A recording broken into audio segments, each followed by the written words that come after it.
नमस्कार साथियों, आज स्वतंत्रता दिवस के इस पावन अवसर पर आप सबको हार्दिक बधाई और बहुत बहुत शुभकामनाएं। मित्रों, हम सब जानते हैं कि स्वतंत्रता का अर्थ होता है कि जीवन को संचालित करने के लिए जो भी तंत्र हैं, वे समस्त तंत्र व्यक्ति, समाज और राष्ट्र की स्वाभाविकता से जुड़े हुए होने चाहिए।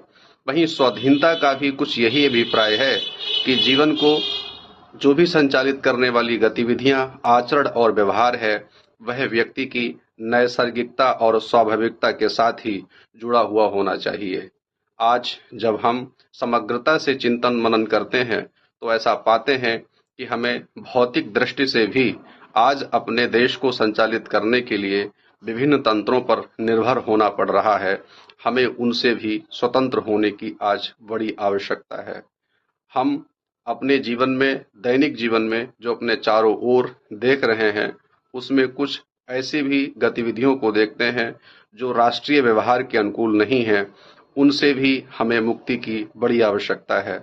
हमें अपनी चिकित्सा, हमें अपने शिक्षा और हमें अपना आहार व्यवहार, ये सब अपने देश, राष्ट्र व संस्कृति के अनुकूल ही रखने की कोशिश करनी चाहिए। और ये भी हमारी स्वतंत्रता और अस्मिता से जुड़ा हुआ एक बहुत बड़ा विषय है।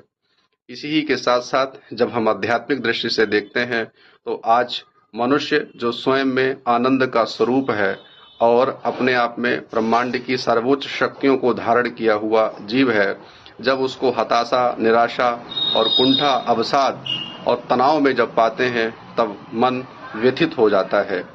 उसको अब हम किस प्रकार से उस ही के अंतःकरण के अधीन और स्वाधीन करें, इस विषय पर भी हमें गहरे विचार की जरूरत है। जब व्यक्ति स्वाधीन अपने ही स्तर पर नहीं होगा, तो राष्ट्रीय चेतना उसमें किस प्रकार से प्रविष्ट की जा सकेगी, ये भी एक चिंतन का विषय है। इसी के साथ साथ जब हम देखते हैं कि आज राष्ट्र तो स्वाधीन है, स्वतंत्र है, लेकिन हमारे यहाँ के नागरिक ही कुछ ऐसी गतिविधियों को करते हुए दिखाई पड़ते हैं जो निश्चित ही राष्ट्रीय आचरण के विपरीत हैं। देश, संस्कृति और राष्ट्र की मर्यादाओं का खुला उल्लंघन करते हैं। इन सब लोगों को आज के दिन संकल्प लेने की आवश्यकता है। और ये दिन उन अनेक वीर वीरांगनाओं के बलिदान और शौर्य पराक्रम को याद दिलाने का भी है कि जिन्होंने अपना संपूर्ण अस्तित्व इस राष्ट्र की सेवा के लिए अर्पित किया है। उनकी चेतना, उनका होश, उनका जोश और उनकी कर्तव्य निष्ठा, उनकी सत्य निष्ठा, राष्ट्र के प्रति उनकी प्रतिबद्धता, ये सब हम सब की चेतना में प्रविष्ट हो, तो हम सब ये समझ सकेंगे कि हम जिस राष्ट्र में आज स्वतंत्रता पूर्वक जी रहे हैं, उस स्वतंत्रता को पाने के लिए अनेक महापुरुषों ने अपने प्राणों को न्यौछावर किया है। तो साथियों, इस अवसर पर हम सबको अपने आसपास की समस्त समस्याओं पर विचार करने की जरूरत है, जिनसे हमारे समाज और राष्ट्र को मुक्ति की बड़ी आवश्यकता है। इस विषय पर हम सबको संकल्प लेना चाहिए कि हम अपने राष्ट्र को, अपने समाज को विश्व पटल पर अपनी संस्कृति के अनुकूल, अपनी स्वाभाविकता के अनुकूल आज प्रस्तुत करें। ये प्रत्येक नागरिक का संकल्प होना चाहिए। और यह एक अवसर है जिस अवसर पर हम अपने राष्ट्रीय कर्तव्यों को, देश के प्रति अपनी प्रतिबद्धता को व्यक्त करने के लिए, संकल्पित होने के लिए, अपनी सामूहिक चेतना और राष्ट्रीय शक्ति को अनुभूत करने के लिए भी इस दिवस पर, इस अवसर पर अपने आप को अनुकूल पाते हैं। यद्यपि प्रत्येक क्षण, हर श्वास में राष्ट्रीय भावना यदि किसी भी नागरिक के रहती है, तो निश्चित रूप से वह व्यक्ति ही उन वीर सपूतों को वास्तविकता में सम्मान प्रदान करता है।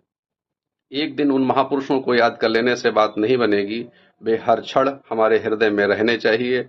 और जब हमारे हृदय में उन्हीं के अनुकूल शुद्धता, पवित्रता और दिव्यता का प्रवेश होगा, तो निश्चित ही हम अपने राष्ट्रीय कर्तव्यों का निर्वहन भली भांति कर सकेंगे। आज हमको अनेक तंत्रों से मुक्ति के लिए पुनः अपनी भारतीय परंपरा पर, भारतीय गौरव पर, अपने शौर्य पराक्रम पर, अपने अद्भुत अतुलनीय ज्ञान, विज्ञान और वैभव पर पुनः विचार की आवश्यकता है। उसी के अनुकूल यदि हम अपने जीवन को जिएंगे, तो निसंदेह हम उन महापुरुषों को सच्ची श्रद्धांजलि भी अर्पित कर सकेंगे। और हम उन्हीं के वंशज हैं, ऋषि मुनियों के, वीर वीरांगनाओं के वंशज हैं। और उनका रक्त, उनका जो विचार है, वह सब हम सब के नस नाड़ियों में दौड़ रहा है। इस भावना के साथ हम सब उन्हें याद करें और राष्ट्र का उत्थान हो, विश्व का कल्याण हो, इसी भावना के साथ जय हिंद, जय भारत।